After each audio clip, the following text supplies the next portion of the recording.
À quoi servent a et an et quand les utiliser en anglais? Je suis Miss Lucy, ta professeure d'anglais ici sur la chaîne Miss Lucy and Tom. Et je suis également professeure d'anglais dans un lycée. Je t'invite à liker la vidéo dès maintenant. Ça m'aide à faire grandir la chaîne et à accompagner encore plus de personnes.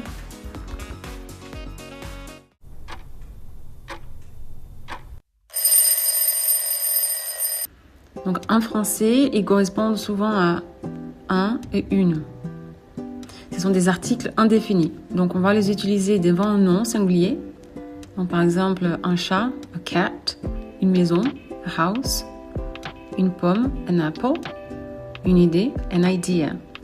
On utilise aussi quand on parle de quelque chose de non précis.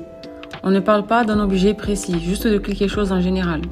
Donc par exemple, si je veux dire je veux un livre. I want a book. Je suis en train de parler de n'importe quel livre, pas un livre précis. Donc, si tu parles d'un livre spécifique, tu utiliserais this. I want this book.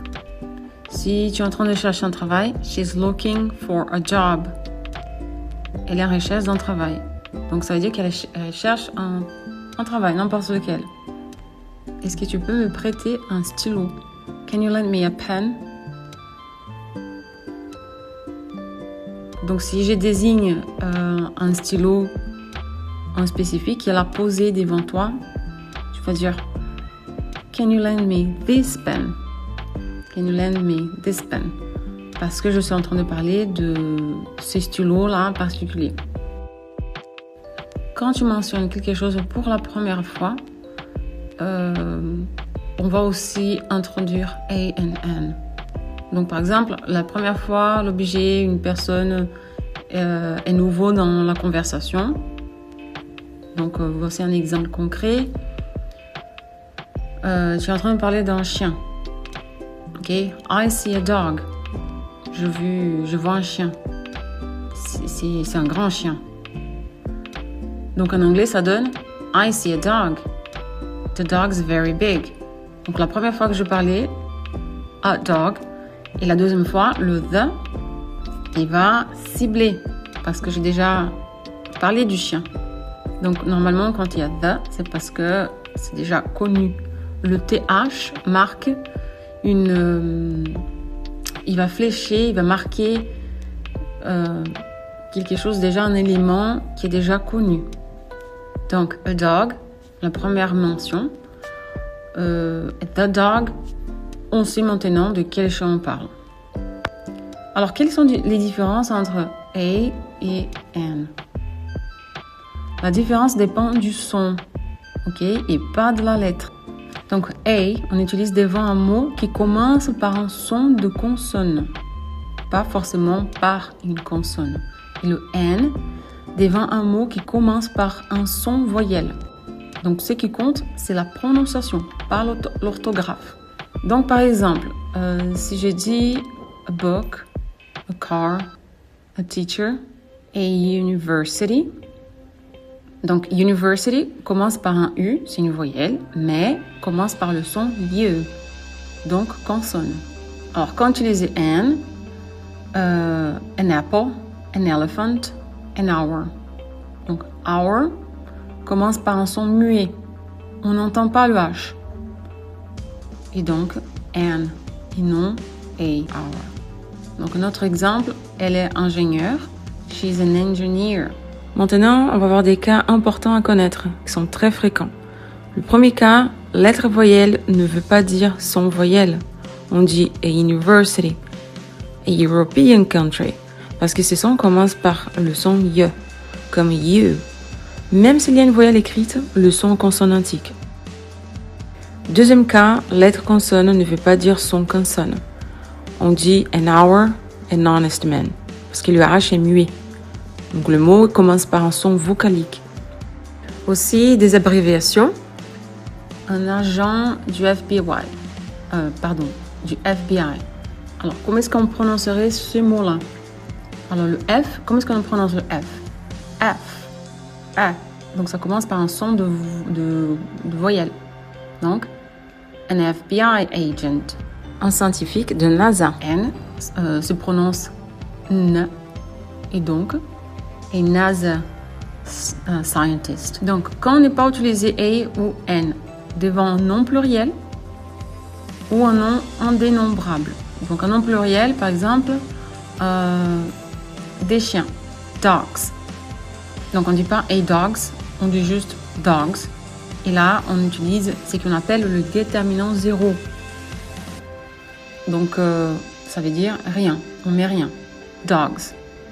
Donc, si je vois des chiens, I see dogs. Tenons un exemple pour un nom indénombrable.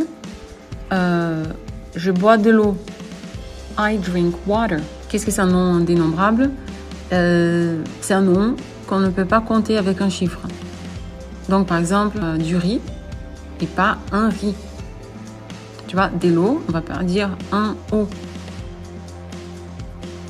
Allez, stylo et papier en main, on va faire quelques exercices maintenant. Tu vas compléter avec a ou n.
Et voici la correction.